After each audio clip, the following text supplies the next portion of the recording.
7. Por la tarde vamos a ocuparnos del capítulo 8. Por supuesto, esto va a ser solamente una espiga, o vamos a sacar algunas cuantas espigas, porque la cosecha ahí es muy abundante. Pero podemos sacar algunas espigas que nutran nuestra alma en estos maravillosos capítulos del libro de Romanos. Solamente quiero recordarles que al terminar el servicio vamos a continuar con nuestro estudio de discipulado, así que los que están participando pues se quedan, porque vamos a tener un tiempo de estudio. Y también que los miércoles nos reunimos para orar, todos los miércoles, supremamente importante orar. La casa de Dios es casa de oración. El Señor dijo, mi casa, casa de oración será llamada. Y la insistencia de orar es, hermano, relevante en la Escritura. La necesidad también. Así que tenemos que orar, no podemos abandonar la oración. Los miércoles oramos, los sábados también oramos. Así que están invitados. Muy bien, vamos a ir al capítulo 7 del libro de Romanos. Vamos a leer solamente 2 versículos, pero vamos a recorrer una gran parte de este capítulo. Los versículos que vamos a leer son el número 24 y el 25, capítulo 7 del libro de Romanos. Dice así la palabra de Dios: miserable de mí, ¿quién me librará de este cuerpo de muerte? Gracias doy a Dios por Jesucristo, Señor nuestro. Así que yo mismo con la mente sirvo a la ley de Dios, mas con la carne a la ley del pecado. Amén. Vamos a una oración más.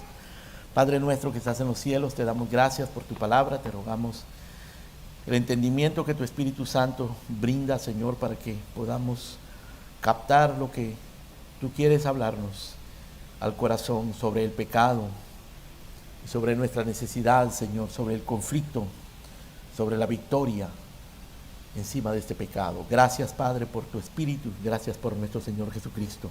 Habla que tu pueblo oye, en el nombre de Cristo Jesús. Amén. Amén. Quiero decirle a las madres que si necesitan salir o necesitan llevar a sus niños a tranquilizarlos, allá atrás hay un espacio para que lo puedan hacer, y también se escucha muy claro el mensaje allá, creo yo, ¿verdad? Se está escuchando el mensaje atrás. Sí, ok. Muy bien, vamos a ir entonces a nuestro pasaje. Y lo que encontramos aquí, hermanos, es un hombre en conflicto. El versículo 24 es la expresión de un hombre en conflicto. Un conflicto que hace sentir a este hombre miserable. Este hombre está diciendo, miserable de mí. Un hombre en conflicto. Pero no es cualquier hombre, es un creyente, es un cristiano. Un cristiano que está expresándose de esta manera. Por una razón que hoy vamos a examinar. ¿Por qué razón se está expresando este hombre de esta manera? ¿Por qué está diciendo, miserable hombre de mí? Y hace una pregunta, a la vez que expresa su miseria, él hace una pregunta. Es una pregunta ansiosa, es un clamor por causa de esa condición miserable que él encuentra en su vida. La pregunta es, ¿quién me librará de este cuerpo de muerte? Es un clamor, es una pregunta ansiosa, es una pregunta desesperada. Así que tenemos aquí a un hombre miserable por causa de su condición, clamando por causa de su condición. Pero luego en el versículo número 25, él expresa también alivio, cuando dice, gracias doy a Dios por Jesucristo, Señor nuestro. Nos vamos a concentrar, hermanos, en estos 3 pensamientos. La miseria del cristiano por causa del pecado. La miseria del pecado que es real en el cristiano. Este es el clamor de un hombre miserable, pero es un hombre creyente, porque se encuentra con su propio pecado, porque la miseria del pecado es real. El segundo pensamiento que vamos a considerar es el clamor del verdadero creyente en contra del pecado. Esto lo expresa ese hombre a través de una pregunta: ¿quién me librará de este cuerpo de muerte? Él no quiere esa condición, él lucha contra esa condición. Sin embargo, es tan real, es tan fuerte, es tan poderosa, que le hace clamar: ¿quién me librará de este cuerpo de muerte? Y en tercer lugar, Pablo, que es el hombre que está hablando acá, expresa una palabra de alivio y de esperanza, declarando que la victoria contra el pecado, a pesar de que la lucha es tan terrible, de que la lucha es tan ansiosa, la victoria es segura. Hay una pregunta en el Catecismo de Heidelberg que dice de la siguiente manera, la pregunta número 2: ¿cuántas cosas debo saber para que pueda gozar de esta consolación y pueda vivir y morir dichosamente? Porque la pregunta número 1 del catecismo dice que nuestra gran consolación es Dios, es Cristo. Él es nuestro único consuelo, Dios. Pero entonces la pregunta número 2 dice: ¿qué cosas debo saber para gozar de esta consolación, para vivir y para morir dichosamente? ¿Qué es lo que necesito saber para vivir como un cristiano dichosamente, para morir como un cristiano dichosamente? ¿Qué necesito saber? Y escuchen la respuesta. Esto lo dice el Catecismo de Heidelberg. La primera cosa que debes saber es cuán grandes son tus pecados y miserias. La segunda, de qué manera puedes ser librado de ellos. Y la tercera, la gratitud que debemos a Dios por su redención. Esto lo escribieron hombres muy profundos, hermanos, los puritanos. Ellos entendían la realidad del conflicto del pecado, la realidad de que el pecado nos puede hacer miserables aún a los cristianos. Así que su respuesta ante la pregunta: ¿cómo puedo vivir una vida dichosa? ¿Y cómo puedo morir una muerte dichosa? ¿Y cómo puedo gozar de la consolación de Dios? Es reconocer cuán grandes son nuestros pecados y miserias. Reconocer, entender cómo puedo ser librado de ellas y cuán agradecido debo de estar por esa liberación. Muy bien, meditemos, hermano, en primer lugar entonces sobre la miseria del pecado en el cristiano. El capítulo 7 del libro de Romanos dibuja de una manera muy gráfica y muy amplia la realidad de que en los seres humanos, todos los seres humanos, inconversos y cristianos, en nosotros no hay ningún bien. Y no hay en nosotros mismos la capacidad de hacer bien. Esto es cierto de los incrédulos que viven en su pecado, gozando su pecado, buscando el pecado, y es cierto de los creyentes que luchan contra el pecado. No tenemos la capacidad, no podemos hacerlo por nosotros mismos. Ahora, los creyentes descubrimos esto por experiencia propia de una manera muy dolorosa en muchas ocasiones, así como lo dice el capítulo 7 del libro de Romanos. Lo que Pablo expresa en el capítulo 7 de Romanos es su conflicto con la miseria del pecado en él mismo. Vean conmigo, por favor, el capítulo 7 de Romanos. Verso 7. ¿Qué diremos? ¿La ley es pecado? En ninguna manera. Pero yo no conocía el pecado sino por la ley, porque tampoco conocería la codicia si la ley no dijera: no codiciarás. Mas el pecado, tomando ocasión por el mandamiento, produjo en mí toda codicia, porque sin la ley el pecado está muerto.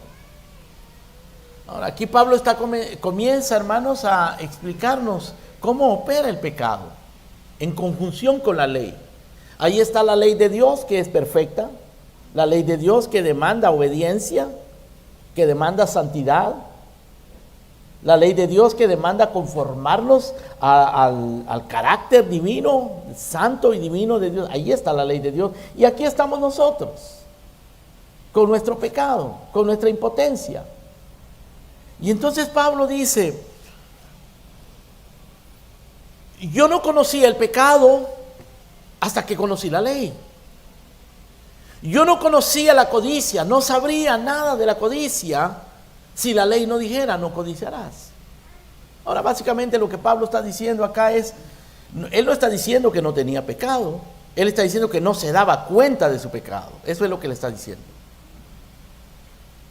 Pero cuando yo conocí la ley, cuando entendí la ley, conocí el pecado. Es decir, me di cuenta que soy pecador. Porque Pablo perseguía a los cristianos, daba órdenes para matarlos, autorizaba a matarlos y él estaba tranquilo. Él no pensaba que eso era pecado. Él vivía tranquilo. Se justificaba a sí mismo por la ley de Dios. Él era muy religioso, él era hebreo de hebreos. En cuanto a la ley, era fariseo, la mejor religión de la época. En cuanto a los mandamientos de la ley, era estricto para guardar todos los mandamientos de la ley, por lo menos en su aspecto exterior. Era un hombre respetado, era un hombre educado, era un hombre decente. Así que él dice, yo no conocía el pecado hasta que me encontré con la ley. Cuando me encontré con la ley, conocí el pecado. Y en el versículo número 8 dice, el pecado, tomando ocasión por el mandamiento, produjo en mí toda codicia, porque sin la ley el pecado está muerto. Ahora, lo que Pablo está diciendo acá, hermanos, puede parecer extraño, pero en realidad él no está diciendo que el pecado está muerto en sí mismo. Lo que él está diciendo, podríamos decirlo, es que el pecado parece muerto, se esconde, se agazapa. Yo recuerdo la primera vez que vi a un opossum, no sé, cirigüeya, no sé cómo es que le dicen a ustedes, cada uno en su país, pero es un animal muy extraño que tiene una trompa así larga y una cola pelona y los pelos como parados, es como despeinado, no es agradable de verlo, parece una rata gigante así, ¿no? La primera vez que yo vi a un animal de esos,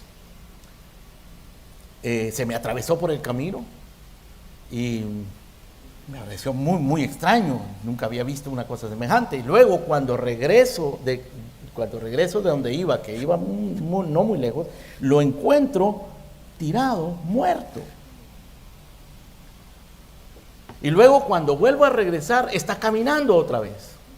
Después aprendí que la característica de este animal, la manera de él defenderse es hacerse el muerto.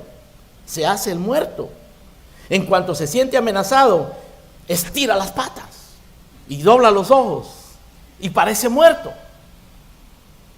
Básicamente lo que Pablo está diciendo acá es el pecado se hace el muerto, se esconde, se agazapa hasta que la ley aparece. Por eso es que hay gente que en las iglesias se siente tranquila, se sienten parte de la comunidad de los santos y que van al cielo y que son creyentes porque nunca les predican acerca de la ley. Les dicen que Dios los ama, que Dios los quiere, que Dios los cuida, que Dios los ayuda, que Dios está contigo, que tú eres la princesa de Dios, que eres el príncipe de Dios.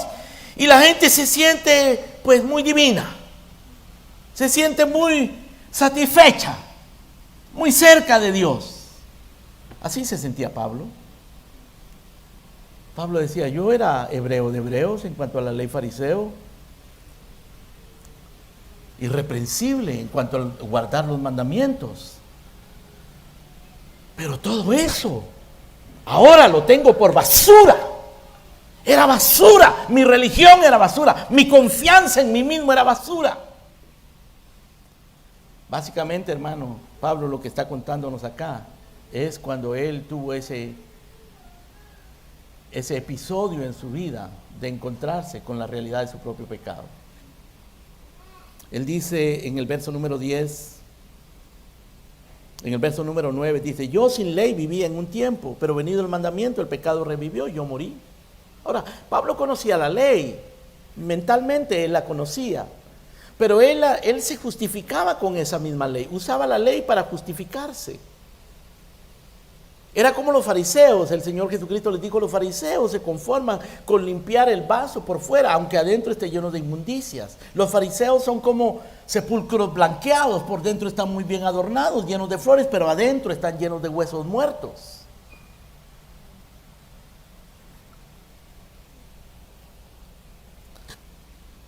Así que Pablo en el verso 9 dice: yo sin ley vivía por un tiempo, pero venido el mandamiento, el pecado revivió y yo morí.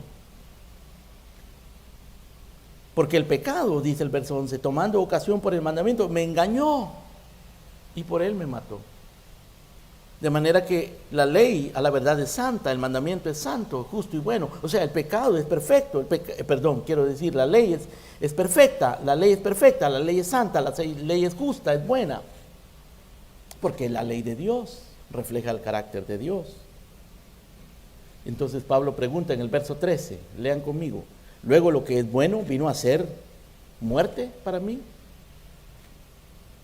En ninguna manera, sino que el pecado, para mostrarse pecado, produjo en mí la muerte por medio de lo que es bueno, a fin de que por el mandamiento el pecado llegase a ser sobremanera pecaminoso. Lo que Pablo está queriendo decir acá, hermano, es que la ley no mata a nadie. La ley se supone que le dé vida a las personas, si cumplen la ley, si la cumplen. Pero si alguien no la cumple, la muerte se manifiesta. La incapacidad, la impotencia, la indignidad, la miseria se manifiesta. La ley es santa, justa, buena. El problema no es la ley, el problema es nuestro pecado. Y dice Pablo en el verso 13, al final del verso 13, el pecado, para que el pecado llegase a ser sobremanera pecaminoso. De una manera muy extraña de hablar, está diciendo que el pecado se alborota de una manera que nosotros jamás nos imaginamos. Porque así es el pecado. El pecado es, hermano, más miserable, más dañino, más pecaminoso de lo que nosotros nos imaginamos. Decía John Owen lo siguiente: el pecado siempre buscará llevarte al extremo de su perversión. Si cada vez que te tienta o te seduce lograra su objetivo, te conduciría a lo más repulsivo y destructivo de su clase. Si cada pensamiento o mirada impura que tú tienes se desarrollara plenamente, se convertiría en adulterio. Si cada deseo codicioso podría convertirse en un hurto, cada pensamiento incrédulo en ateísmo. Aunque al principio el pecado parezca no ser grave y escandaloso, ni parezca tener la intención de nada destructivo, sin embargo, si logra lo que quiere, llegaría al máximo de la degradación. El pecado es como el Seol y como el Abadón, que nunca se sacian, nunca se sacian. Pero el pecado se agazapa, el pecado se esconde, el pecado se justifica, como Adán y Eva, que ocultaban su desnudez con hojas de higuera. Hermanos queridos, Pablo acá en este capítulo está hablando de teología. Esto es la teología del pecado. Esto es la teología de la naturaleza del hombre, la teología de la ley. Pero él no está buscando ofrecer un discurso, sino que está buscando describir la realidad humana, una realidad universal, de la cual todos nosotros somos parte. Una realidad que procede del hecho de que vivimos en un mundo caído. Somos creados por Dios, pero este mundo es caído. Y por causa del pecado nosotros estamos estropeados. Nosotros somos seres humanos con la imagen de Dios, pero deforme en nosotros mismos. Todavía conservamos la imagen de Dios, pero es una imagen deforme por causa del pecado. Y ahora Pablo está llegando a esta realización, está llegando a darse cuenta de esta realidad. Vean conmigo, por favor, el verso 14. del capítulo 7. Dice, sabemos que la ley es espiritual, pero yo soy carnal, vendido al pecado. La ley es espiritual, la ley es santa, la ley es buena, la ley es justa, pero yo soy carnal, vendido al pecado, esclavo del pecado. Y luego él describe su experiencia personal. Esto es dramático, hermanos. Vean conmigo, por favor, el verso 15. Dice, porque lo que hago, no lo entiendo. Pues no hago lo que quiero, sino lo que aborrezco, esto hago. Y si lo que no quiero, esto hago, apruebo que la ley es buena. Porque la ley me está diciendo cosas buenas. La ley es buena. Pero me está demostrando que yo no soy bueno.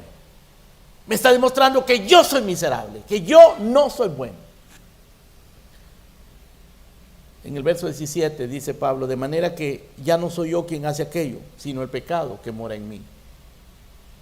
Ahora, esto parece una justificación, ¿no? Porque está como Pablo diciendo, bueno, yo no tengo la culpa. No es que esté diciendo eso. Aunque se podría usar eso para justificarse, ¿no? Eva lo usó. Eva, cuando Dios le preguntó, ¿qué has hecho? Le dice, la serpiente me dijo que comiera, echándole la culpa a la serpiente. Y Dios le pregunta a Adán, ¿qué es lo que has hecho? Mi mujer me dijo que hiciera esto. O sea, tanto Eva como Adán se estaban buscando justificarse. Nosotros tenemos esa tendencia a justificarnos.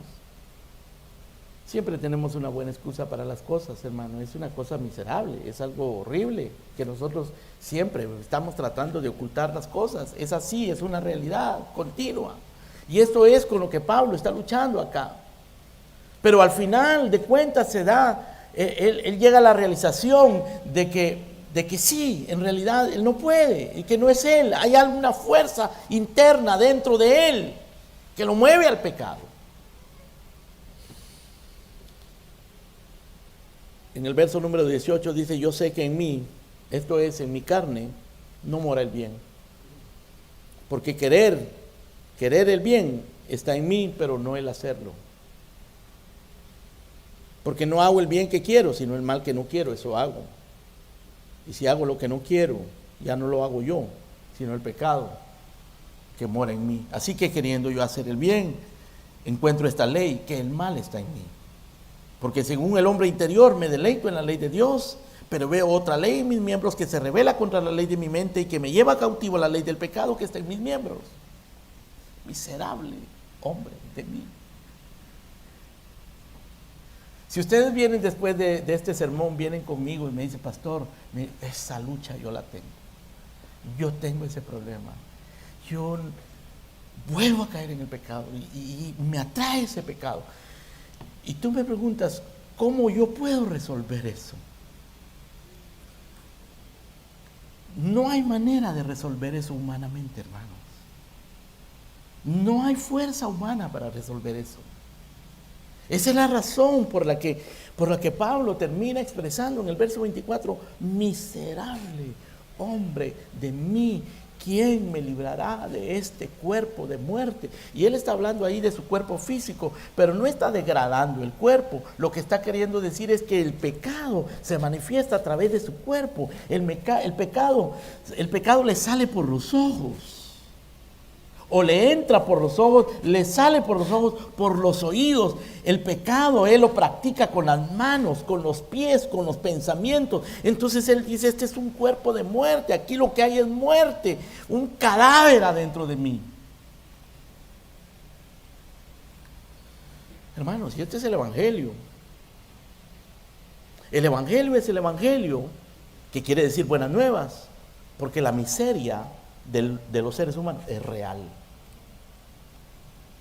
El problema con el evangelio o los evangélicos del día de hoy, hermano, es que ellos no se dan cuenta de su miseria y usan el evangelio simplemente para promover sus propias causas, para buscar una especie de terapia emocional, de bienestar personal, de mejoramiento personal.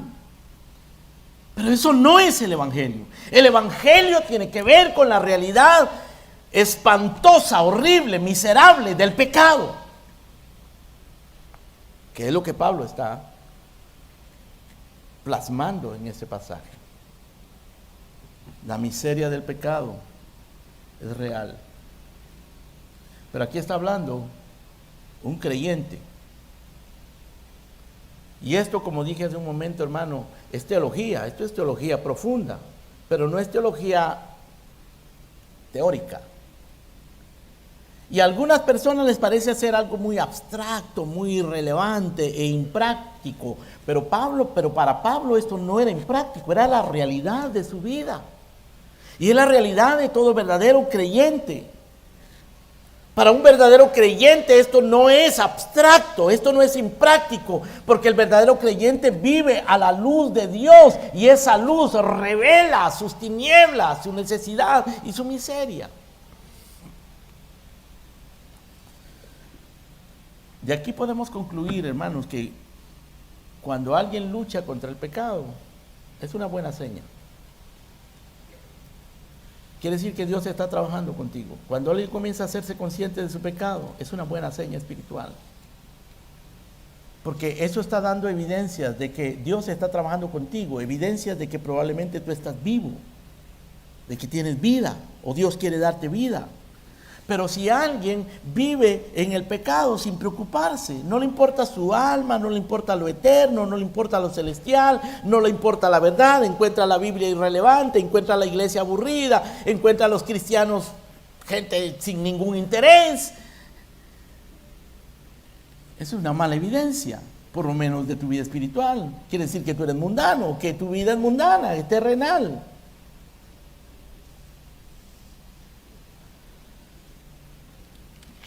El pecado original, así se le llama a esta realidad que vivimos todos los seres humanos. El pecado original es el pecado humano en todas las épocas, en toda la historia, en toda clase de individuos, en todas partes del mundo. Siempre ha existido esa realidad. Cristo vino para lidiar con eso. Pecado original. El pecado original, así se le llama esto, a esta realidad, a este conflicto,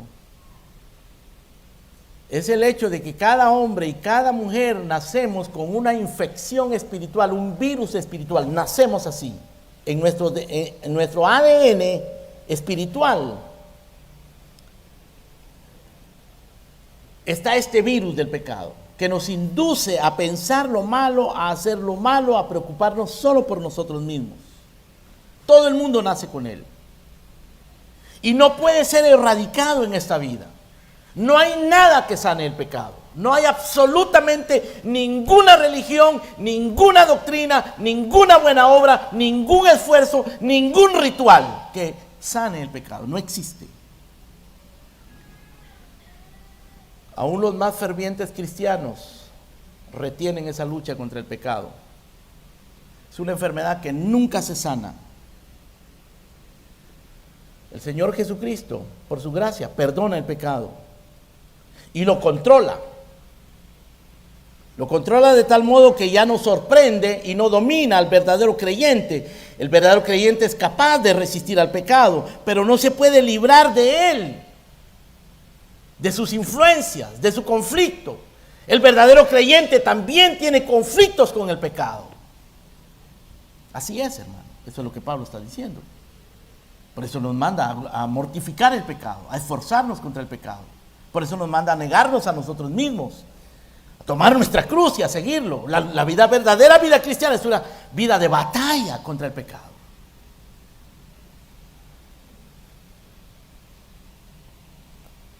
Depravación total se le llama también a esto.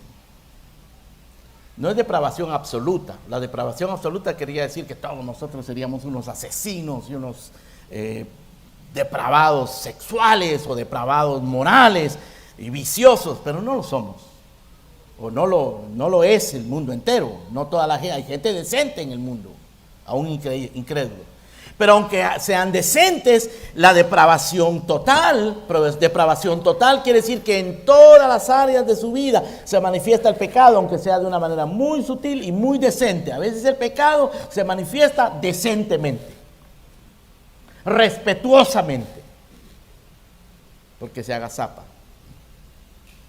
Pero esa depravación total es la herencia espiritual que Adán nos dejó, que hace al hombre carente de justicia y lo despoja de entendimiento, lo despoja de deseo y de capacidad de glorificar a Dios.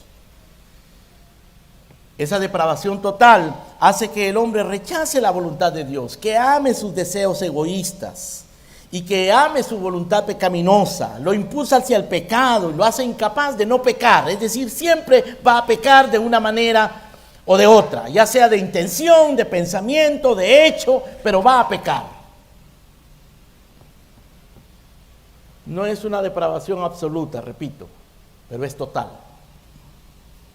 Es depravación en extensión, no en intensidad. No todos pecan de la misma manera. Pero aunque no pequen de la misma manera, el pecado está ahí, agazapado.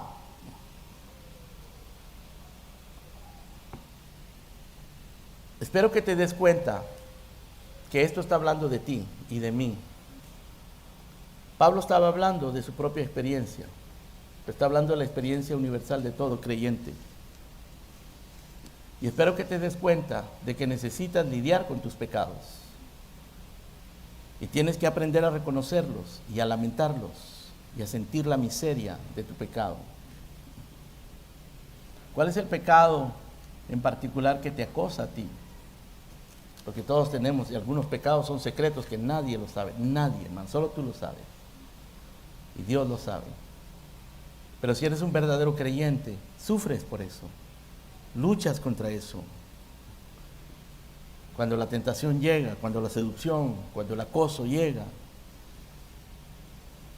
Y si tú no luchas contra eso, cuando no luchamos contra eso, ese pecado va creciendo, va echando raíces y puede llegar a manifestarse y traer consecuencias. Algunos de ustedes probablemente han sufrido consecuencias de su pecado. Todos hemos sufrido consecuencias por nuestros pecados, aún siendo cristianos. Ahora, en segundo lugar, Pablo no solamente expresa la miseria de su pecado cuando dice miserable de mí, pero él también clama en contra del pecado. En forma de pregunta, él dice, ¿quién me librará de este cuerpo de muerte? Y clama de una manera sincera. El clamor de un cristiano verdadero es sincero. Porque así como siente la realidad de su pecado y el aguijón del pecado y la miseria del pecado, hay un clamor interno contra ese pecado. Y Pablo dice, miserable hombre de mí, ¿quién me librará de este cuerpo de muerte? Hay algunos comentaristas, quizás sea cierto o no sea cierto, pero es muy sugestivo, hermano, que hablan de un antiguo rey que castigaba a los criminales amarrándole el cuerpo de sus víctimas, amarrándolos y dejando que caminaran con ese cuerpo hasta que el cuerpo se podría. Quizás no se refiere a eso, algunos comentaristas dicen que sí, pero como quiera que sea, hermano, Pablo lo que está diciendo es, yo estoy como metido en un cuerpo de muerte. Porque el día que nuestro cuerpo, hermano, nosotros en la eternidad vamos a tener cuerpo, pero va a ser este mismo cuerpo, porque va a ser resucitado, pero le van a sacar el pecado, le van a sacar, hermano, la miseria y la muerte y la enfermedad y el dolor. Va a ser un cuerpo glorificado semejante al cuerpo de la gloria de nuestro Señor Jesucristo. Pero mientras tanto estamos en este cuerpo. Este cuerpo se enferma, se envejece y peca. Por eso Pablo le llama el cuerpo de nuestra bajeza, el cuerpo de nuestra humillación, cuerpo de muerte. No porque el cuerpo en sí sea malo, sino porque está contaminado por el pecado. Por eso el Señor lo va a resucitar. Nuestra esperanza gloriosa, hermano, es la resurrección. Cuando Cristo venga, nos va a resucitar y nos va a librar de este pecado. Esa enfermedad, esos dolores que sufres, esa vejez que ya te alcanzó después de unos cuantos añitos que te han pasado encima, ese pecado con el que luchas, cuando tus ojos pecan o tus oídos pecan o tu mente peca, el Señor te va a librar de eso en la resurrección. Pero mientras tanto, el clamor contra el pecado de un verdadero creyente es sincero. En el Salmo 32, por ejemplo, dice David mismo, hermano, que escribió el Salmo 32 con motivo de su pecado, porque David cometió un pecado terrible, adulterando y luego fraguando la muerte del marido de la mujer con la que pecó para que no se diera cuenta. Pero cuando, a pesar de que David ocultó ese pecado por un tiempo, Dios en su misericordia le mandó un profeta, porque por David hubiera escondido este pecado, él era el rey y no permitía que nadie hablara de ese problema.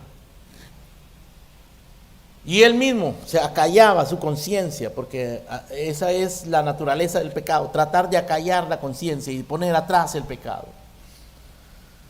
Pero llegó un profeta por misericordia de Dios y le contó una historia que hizo que David se enojara y dijo: maten a ese hombre se merece la muerte. Y el profeta le dice: ese hombre eres tú, esta es una historia, pero lo que tú hiciste es verdad, tú cometiste pecado. Y David se arrepintió y escribió el Salmo 32. Cuando escribió el Salmo 32, después de haberse dado cuenta, hermano, de su pecado, él reconoce todo lo que le estaba sucediendo internamente. Él dice: mientras callé, se envejecieron mis huesos, en mi gemir todo el día, porque de día y de noche se agravó sobre mí tu mano, se volvió mi verdor en sequedades de verano.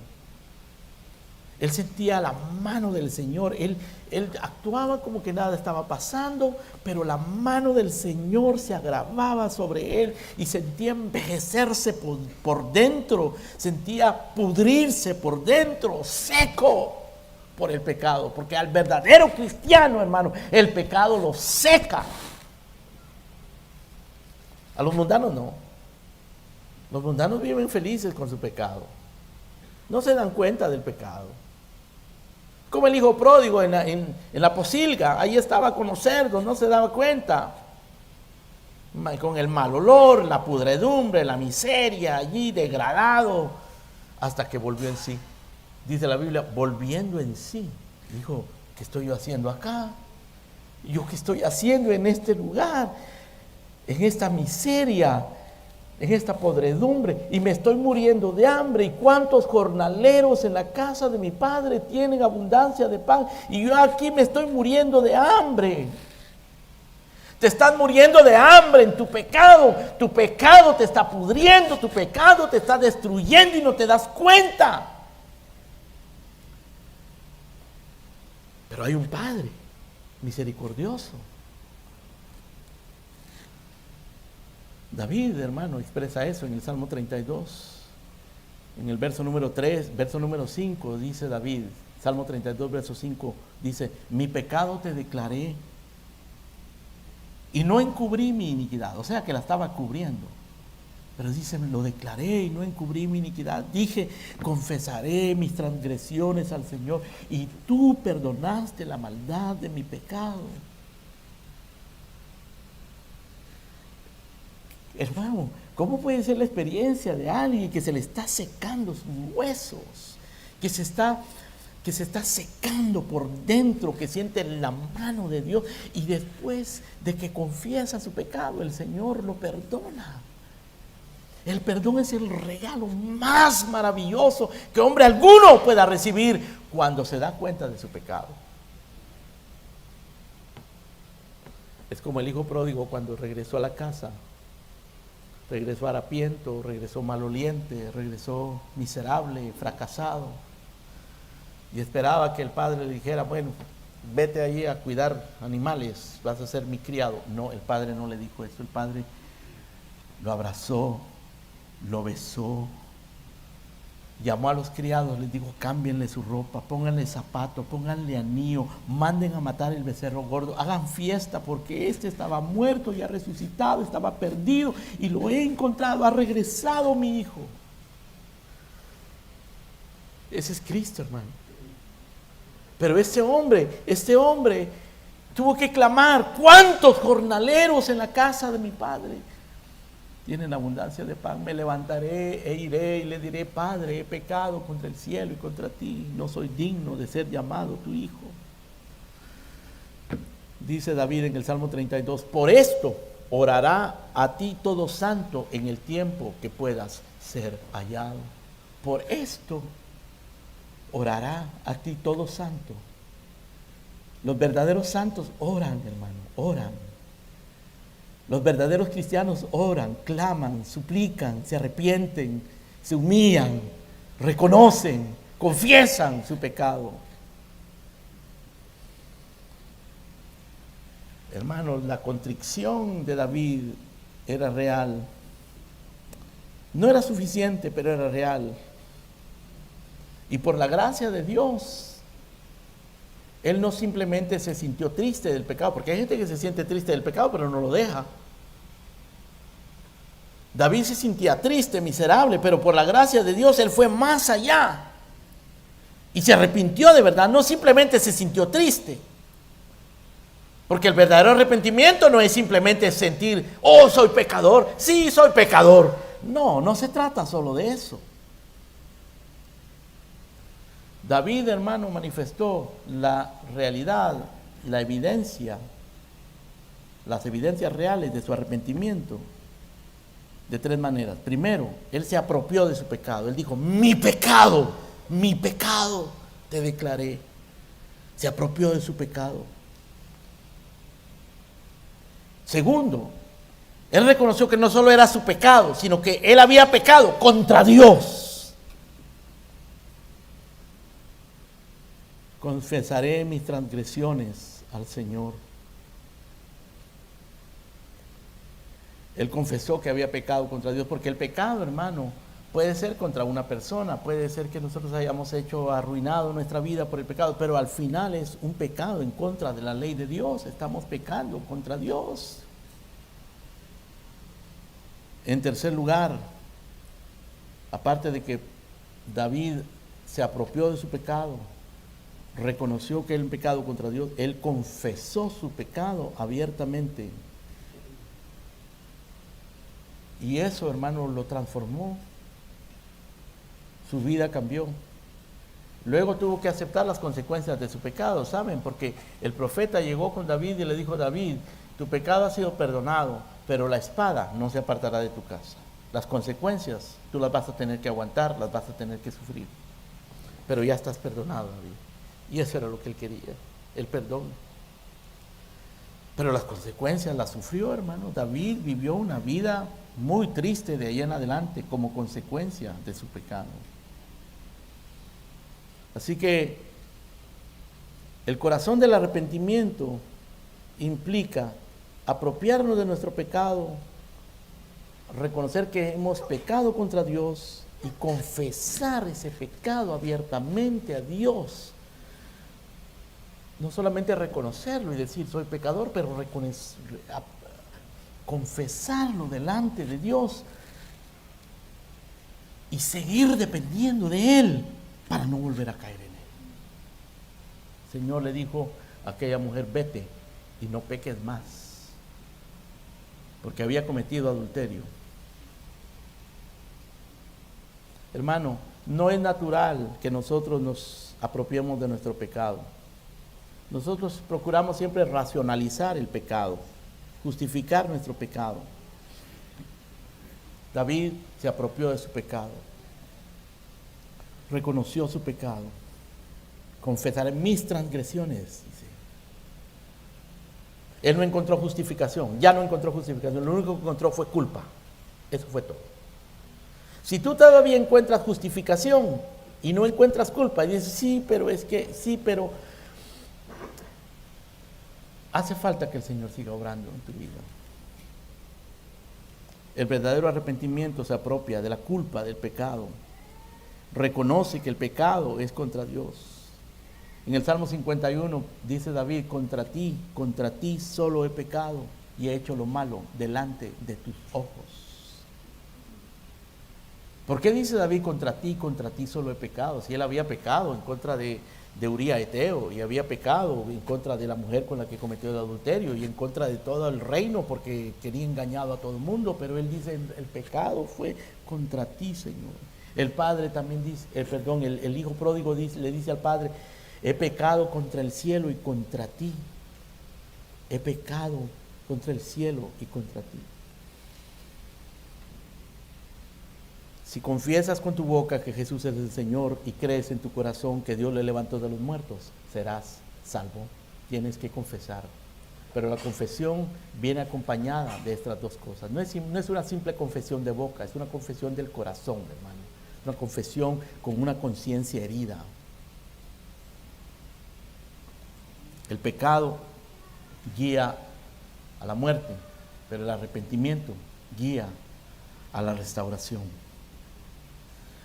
De manera, hermanos queridos, que nosotros, conscientes de estas realidades, debemos de orar la oración que Cristo nos enseñó: no nos metas en tentación, mas líbranos del mal. Porque estamos rodeados de tentaciones constantemente. Tenemos que orar: no nos metas en tentación, mas líbranos del mal. Tenemos que depender de Dios en oración. Tienes que orar en contra de tu pecado. Tienes que orar por la santidad. Tienes que orar por la obediencia. Tienes que orar con la palabra de Dios. Tienes que orar constantemente sin desmayar. Ahora, eso no quiere decir que te vas a pasar de rodillas horas, ni que vas a estar usando mucho tiempo en devociones forzadas y mecánicas. Lo que quiere decir que debes tener un espíritu y una actitud constante de dependencia en Dios. Eso te va a llevar a tener devociones espirituales, reales, aunque sean cortas, pero van a ser devociones reales. No simplemente una devoción mecánica, sino algo que es movido por esa actitud de arrepentimiento. Pero no solamente debemos de orar que Dios nos libre de tentación, debemos mortificar el pecado. Mortificar el pecado es negarnos a nosotros mismos. Es que cuando el pecado llega, nosotros seamos capaces de tener conciencia de estas cosas y rechazar el pecado. Pero no solamente debemos de mortificarlo cuando llega, debemos huir de él. Debemos separarnos de aquellas cosas que sabemos que nos acercan al pecado, que son una tentación, que pueden provocar tentaciones. Es más, la Biblia dice que debemos aborrecer el pecado. Aborrecer el pecado. Y eso no es natural en nosotros, hermanos. Nuestra carne ama el pecado, nuestra carne ama la comodidad, ama la comida, ama el sueño, ama la diversión, ama todo lo que nos solaza. Eso le gusta a la carne, ¿no? Pero rechazar el pecado y odiar el pecado, no, eso no está en nosotros. Eso es el Señor el que lo produce, pero nosotros lo debemos buscar. Recuerda, hermano, lo que el pecado trae muerte. El pecado trae humillación, fracaso, divisiones, dolor, depresión. El pecado ofende a Dios, el pecado te separa de Dios. El pecado provoca su ira, el pecado te hace estéril, no te hace producir, no te hace una persona útil, sino que te hace una persona inútil. El pecado corrompe el alma, el pecado endurece, el pecado engaña. De manera que tenemos que orar para no caer en el pecado, tenemos que mortificar el pecado, tenemos que huir del pecado, tenemos que aborrecer el pecado. Y cuando pecamos, porque los cristianos pecan, debemos de arrepentirnos del pecado. Juan dice: estas cosas os escribo para que no pequéis, pero si alguno hubiese pecado, abogado tenemos para con el Padre. Y en medio de todo esto, hermanos queridos, esto de orar para no caer en el pecado, en la tentación, de mortificar el pecado, de huir del pecado, de odiar el pecado, de arrepentirnos del pecado, todo esto lo debemos de hacer bajo la gracia de Cristo Jesús, el Salvador. Él es nuestro Salvador, Él es nuestra esperanza, Él es el que venció el pecado. Esto nos lleva a la tercera consideración, porque ya hablamos de la miseria del pecado, que es real, hablamos del clamor contra el pecado, que es sincero en el cristiano, pero Pablo en el verso número 25, en el verso número 25, sí, después de hacer esta pregunta ansiosa, desesperada, ¿quién me librará de este cuerpo de muerte? Él dice, gracias doy a Dios por Jesucristo, Señor nuestro.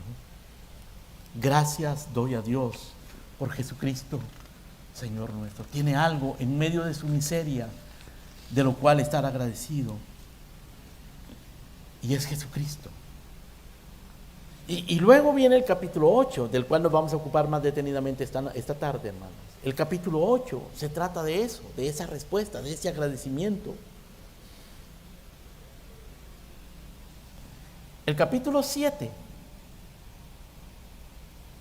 se trata del pecado y del esfuerzo del hombre por luchar contra el pecado con sus propias fuerzas. El capítulo 8 se trata del Espíritu y del poder del Espíritu que vence el pecado en el creyente. Por eso el capítulo 8 comienza, hermano, con esta exclamación maravillosa: ahora pues ninguna condenación hay para los que están en Cristo Jesús. Ninguna condenación. Este mismo hombre que dice, miserable hombre de mí, es el que ahora está diciendo, no hay condenación. No hay condenación para los que están en Cristo Jesús. La realidad del pecado en el creyente es algo que nos puede llevar a la miseria. La fuente del pecado en el creyente es la misma ley que nos demuestra nuestra impotencia. El poder del pecado en el creyente, hermano, es irresistible. El hombre, el creyente, ni ningún hombre puede resistir el pecado por sí mismo. La angustia en el creyente por el pecado es real. El verdadero creyente se angustia por el pecado porque no quiere pecar. Pero la victoria contra el pecado en el creyente es segura, porque Cristo la ganó. Porque Él es el que ganó contra el pecado.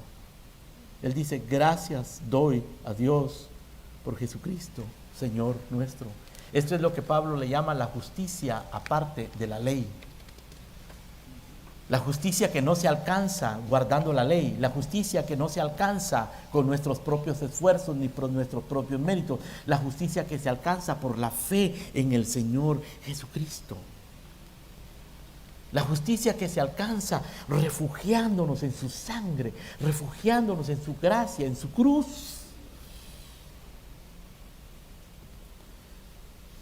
Dice Juan, el amor de Dios es que guardemos sus mandamientos, y sus mandamientos no son gravosos, porque todo lo que es nacido de Dios vence al mundo, y esta es la victoria que ha vencido al mundo, nuestra fe. ¿Quién es el que vence al mundo? Sino el que cree que Jesús es el Hijo de Dios. ¿Quién vence al mundo? Sino el que cree que Jesús es el Hijo de Dios.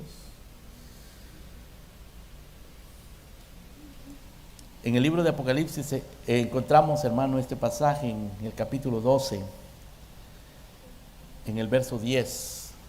Dice Juan, oí una gran voz en el cielo que decía, ahora ha venido la salvación, el poder y el reino de nuestro Dios y la autoridad de su Cristo, porque ha sido lanzado fuera el acusador de nuestros hermanos, el que los acusaba delante de nuestro Dios de día y de noche. El acusador de nuestros hermanos, porque encima del pecado que nosotros cometemos, que nosotros llevamos aquí adentro, hermanos, del cual nadie tiene la culpa sino nosotros mismos, encima de eso, el acusador viene y comienza a poner la carga de la culpa y acusarnos, justamente porque somos pecadores, acusarnos de nuestra miseria, de nuestra culpa.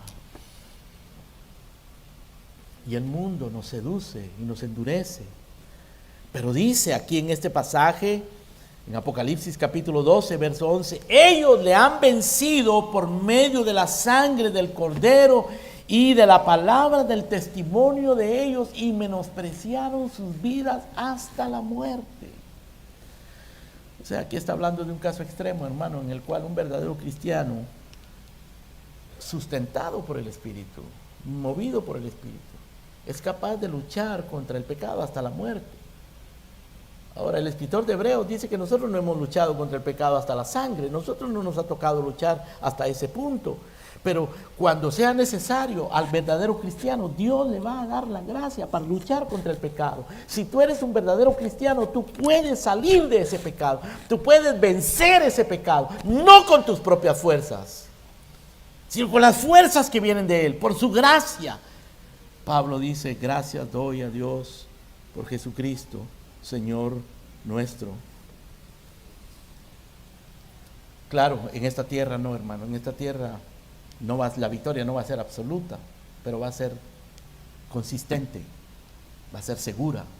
Podemos vivir en santidad, podemos vivir en obediencia, y debemos hacerlo, aunque en debilidad, pero en obediencia, en orden, en comunión con Dios, en arrepentimiento, en quebrantamiento delante de Dios, en comunión con el Señor. Podemos hacerlo, pero un día, llegará un día en que esto corruptible será vestido de incorrupción, esto mortal será vestido de inmortalidad. Y dice Pablo: entonces se cumplirá la palabra que está escrita: sorbida es la muerte con victoria. ¿Dónde está, oh muerte, tu aguijón? ¿Dónde, oh sepulcro, tu victoria? Porque el aguijón de la muerte es el pecado, y el poder del pecado, la ley. Mas gracias sean dadas a Dios por Jesucristo, que nos da la victoria por medio de Él. La victoria se encuentra en el Señor Jesucristo. Y el Señor Jesucristo, hermano, nos da todos los recursos para que nosotros sigamos peleando esta batalla. Porque no se trata simplemente de aceptar a Cristo y decir: bueno, yo ya acepté a Cristo, levanté la mano, pasé al frente, soy cristiano, soy miembro, firmé la hoja de membresía, me bautizaron y ya estoy libre del pecado. No. Seguirás luchando contra el pecado. Por eso tenemos que luchar contra el pecado. Tenemos que usar los medios de gracia. Los medios de gracia, hermanos, son recursos que el Señor nos da, las disciplinas espirituales por medio de las cuales los creyentes y la iglesia obtiene la gracia necesaria para perseverar, para afirmarse, para crecer, para madurar en santidad, en fe, en amor, en servicio.